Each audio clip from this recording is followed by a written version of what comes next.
Lego my ego.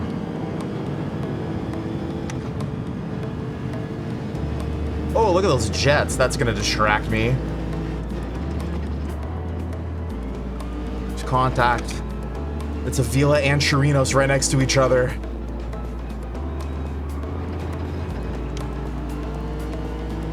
That's like peanut butter and chocolate next to each other.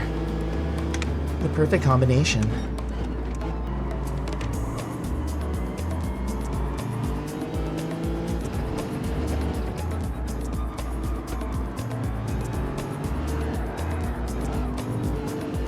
Oh, fucking A, dude. Hello everyone, and welcome to another Gran Turismo World Series race recap video, guys. Today, taking a look at the third round of the Manufacturers Cup, the halfway point of this little series here, and we have 18 laps around Catalunya now. It's been a really tough cup for us so far, and we have another tough track for us personally. I don't know what the deal is with Catalunya. I feel like we're never really driving around here too much. I feel like we mainly get it as a daily B race, and we're like strictly a daily C racer for some reason. I don't know if that turns you off or on, but for some reason we only do daily C. So never really feeling too confident around here, guys. Take a look at those jets flying over with the Spanish flag, so beautiful. And actually a cool little race here, like a little sunset race, kind of cool vibes going on. Everyone's got their headlights on.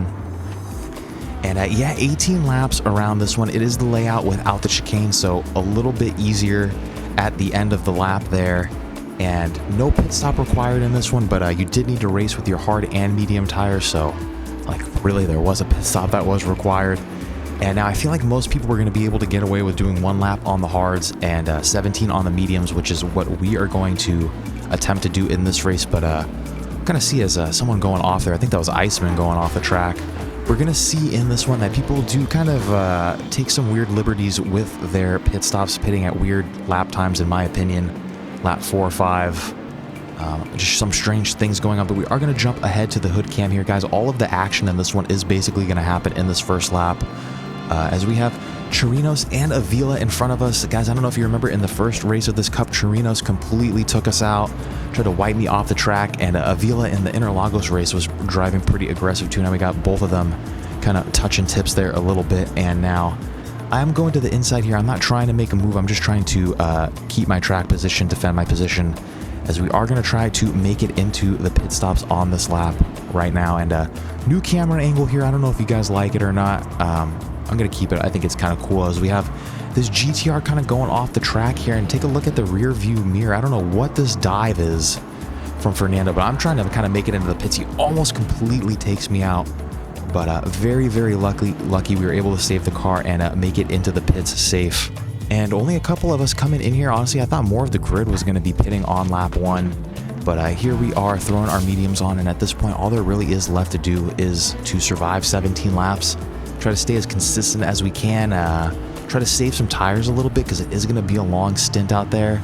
Throughout this cup, I've been noticing that the Lexus kind of has been chewing through the tires a little more than I originally had expected, so it's definitely going to be a goal in this race to conserve our tire wear a little bit, especially around these sweeping right-hand corners.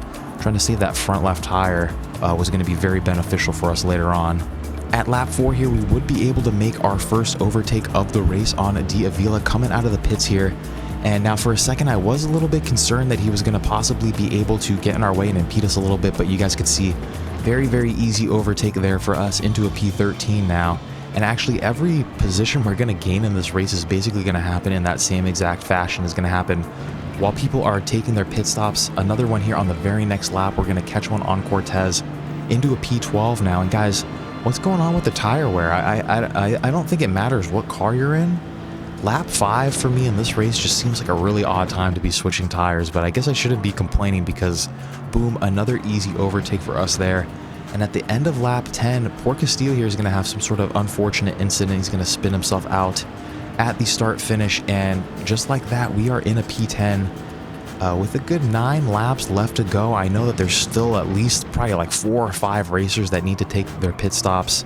So I'm feeling pretty good. I'm feeling like we're in a decent spot here, and we would be kind of entering into a lull in this race a little bit. So I guess it would be a good time to kind of explain our Manufacturers Cup as a whole, kind of what the races were like and how we've been doing. And so the very first opening night race we had was dynamic weather at the Nürburgring, 5 laps over there. And we were actually having an amazing race. The rain did come down. It was lap 4. We were in P4.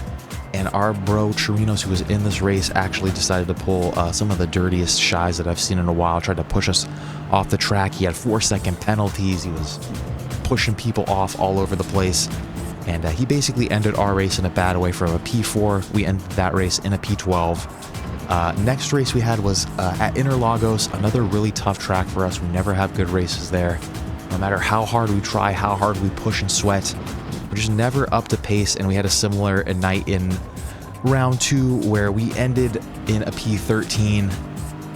Again, not the greatest start to our cup, and it was just 3 tough races so far, but already here in a P10, even if we finish this race in a P10, this is the best one that we've had so far. And like I said, we still have a good 9 laps to go here. There's still time to catch up to people. It looks like we're catching up to Split a little bit, and I know that people still need to do their pit stop, so who knows what could happen in this one. And there's our little Chirinos right there in the pits. We're going to pick up another one on him here into a P9 now. Just want to say thank you again, Chirinos, for ruining our Nürburgring race. You are truly a guy. I really appreciate that. And now I guess I'll show you guys a little montage of some last minute spots that we're going to gain in this race. We're going to pick up another one on Mr. OL into a P8 now, and then approaching the final lap of the race, we're going to pick up another one on Square Peg Racer into a P7 now on the final lap. Really a truly incredible race.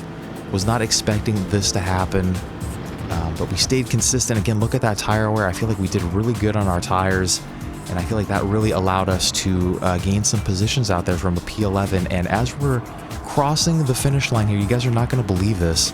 TJ in VR, he's dropping spots right here. He forgot to do something, forgot to change tires, forgot to pit. I don't know what his deal was, but he ended up getting that minute penalty, and we are going to end this race in a P6. Again, truly incredible. Up many spots from where we started. Was not expecting this one. And now currently, guys, we are ranked 21 in our region for Lexus, so we still have some work to do. We missed the Spa race already. At the time you guys are watching this video, we missed that race already. We had to work, so I apologize. Just want to say thank you to everybody that was there during the race. Rose, I love you very much. And Pedro, too. For some reason, your chats are not coming through, but thank you for being there, brother.